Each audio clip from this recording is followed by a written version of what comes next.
Como já comentado algumas vezes no canal, a respeito da segurança de todas as vacinas desenvolvidas nesses poucos meses, existem justificativas bioestatísticas que amparam o ceticismo das pessoas. Independentemente de quão avançada uma tecnologia tenha ficado e recursos financeiros e humanos infinitos, esses não são suficientes para dissolver a identificação de elementos puramente vinculados à temporalidade do desenvolvimento e testes para a vacina, onde a catalogação da reação do corpo referente a uma substância aplicada é definida com maior qualidade conforme o número amostral e temporal em testes sejam aumentados.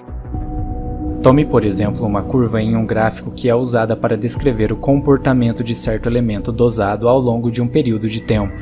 Conforme testes vão sendo realizados, cada resultado individual é colocado no gráfico a fim de descrever a ocorrência específica naquela situação de teste isolado. Nesses testes, o máximo de variáveis possíveis são mantidas, mesmo que não perfeitamente, em um patamar de constância entre um teste e outro. Conforme cada teste termina, dependendo do resultado, pontos são adicionados nesse gráfico, demonstrando a ocorrência específica daquele teste em específico. Entretanto, por conta de elementos muitas vezes não identificados, resultados fora do comum podem acontecer no meio de resultados que representam, embora raramente iguais uns aos outros, um intervalo de comportamento normal referente a esse material ou situação a ser dosada.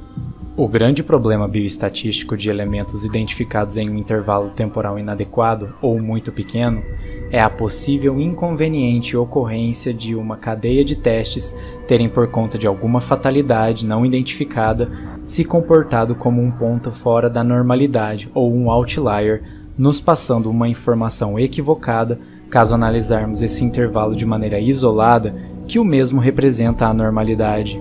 Uma das maneiras de se resolver esse problema é expandindo o intervalo de tempo e o número de testes que se faz na tentativa de se identificar e catalogar certas características. Dessa maneira, mesmo que em alguns intervalos possamos ter a suposta fatalidade repetida, nos mostrando elementos fora da curva, teremos uma abundância de dados que nos permitem identificar com certa qualidade os pontos que representam o comportamento normal do que está sendo dosado, sendo até mesmo possível identificar e catalogar os elementos que agem como efeitos colaterais ou ocorrências fora do comum, pois os mesmos tendem a se repetir ao longo do tempo, sendo no caso de fármacos até mesmo indicado a catalogação por incidência de repetição,